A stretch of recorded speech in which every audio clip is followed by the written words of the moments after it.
முருகா முருகான்னு சிந்திச்சுக்கிட்டே இருந்தோம்னா வாழ்க்கையில வரது அத்தனை முருகனுடைய பிரசாதமாகத்தான் தெரியும். அது நல்லது வந்தாலும் சரி, கெட்டது வந்தாலும் சரி. ஆதிசங்கரர் சொல்லுவார், வாழ்க்கையில ஒருத்தனுக்கு தொடர்ந்து இன்பம் வந்து கொண்டே இருந்தால் அது இறைவனுடைய பிரசாதம், துன்பம் வந்தால் மகா பிரசாதம். ஏன்னா துன்பத்துலதான் சில உண்மைகள் நமக்கு புரிய தொடங்கும். அப்ப வாழ்க்கையில முருகப்பெருமானுடைய திருவருள் பதிந்து விட்டதுன்னு சொன்னா தொடர்ந்து இறைவனுடைய அருளால் தான் எல்லாம் நடக்குது அப்படிங்கிற உண்மை புரிஞ்சிடும்.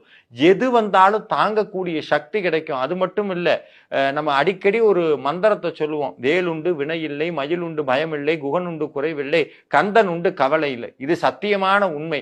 எதை பார்த்தும் பயம் வராது. நம்ம வாழ்க்கையில எப்பவுமே என்ன பண்ணுவோம்னா, ரெண்டே ரெண்டு உணர்ச்சிகள்ல தான் மனித சமூகத்துல பெரும்பான்மையானவங்க இருக்கிறாங்க. ஒன்னு பயம், இன்னொன்னு கவலை. இது ரெண்டுமே என்னன்னா, பயம்ங்கிறது எதிர்காலத்துல இருக்கும், கவலைங்கிறது இறந்த காலத்துல இருக்கும், நிகழ்காலத்துல வாழவே முடியாது.